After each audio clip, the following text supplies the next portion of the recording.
अस्सलाम वालेकुम दोस्तों, जैसा कि आपको मालूम है कि सिंध सरकार ने एक अच्छा ही कारनामा सरअंजाम दिया है। सिंध सरकार की नवाज़शात अपने ही गरीब एमपीए पर जारी हैं। गरीब के लिए एक कौड़ी पाई नहीं होती है, लेकिन गरीब एमपीए के लिए नवाज़शात होती है, लाखों की नहीं करोड़ों रुपए की। आप पूछेंगे कि ऐसी कौन सी नवाज़शात सिंध सरकार ने की है, तो आपकी खिदमत में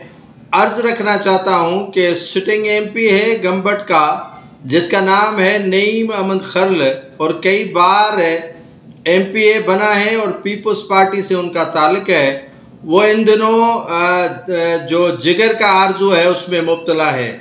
तो सिंध सरकार ने उसके इलाज के लिए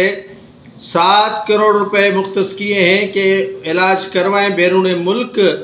जबकि सिंध सरकार दावा करती है कि सिंध की ऐसी जदीद हस्पतालें मौजूद हैं कि बाहर से भी लोग आकर यहाँ इलाज करवाते हैं। अब बिलावल भुट्टो जरदारी से कोई पूछे कि जनाब आली, आपने तो कहा था कि इलाज ऐसा है कि बाहर से इलाज कराने के लिए मरीज सिंध का रुख करते हैं और पाकिस्तान भर से मरीज आते हैं इलाज करवाने के लिए सिंध, लेकिन सिंध में पीपल्स पार्टी का सिटिंग एमपी है, वो इलाज कराने के लिए बैरून मुल्क जा रहा है, जबकि गरीब के लिए एक वक़्त की रोटी मुयसर नहीं, गरीब के लिए एक टेबलेट मुयसर नहीं। लेकिन एमपीए है वो भी गरीब नहीं है, उसके हाथ सब कुछ है, हज़ारों एकड़ ज़मीन है और अरबपति एमपीए है, सिटिंग एमपीए है, और पीपल्स पार्टी उस पर इतनी सिंध गवर्नमेंट मेहरबान है कि उनके इलाज के लिए लीवर ट्रांसप्लांटेशन के लिए 7 करोड़ रुपए मुख्तस किए गए हैं। ये है सिंध गवर्नमेंट